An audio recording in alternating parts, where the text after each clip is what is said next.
In this short learning lesson, I would like to help us learn what do you mean by domino effect.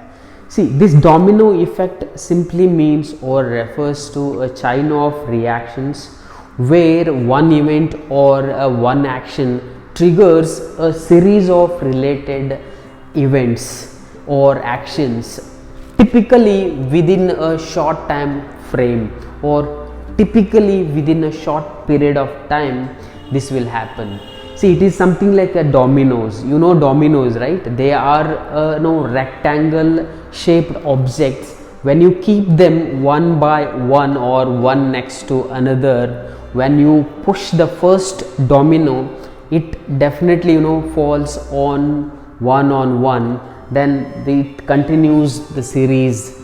In the similar fashion, anything happens in our life or in economy or in any other situation or a particular things keeps happening again and again. Generally, when I mention it in economy, if something happens in one country and it affects or it impacts other country, this is how the domino effect work.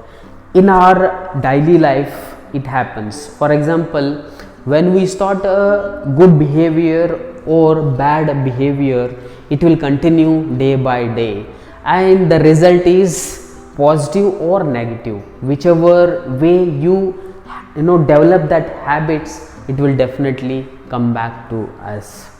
And this is how the domino effect is affected by the people or in the economy, and this is what is called a domino effect. Thank you so much.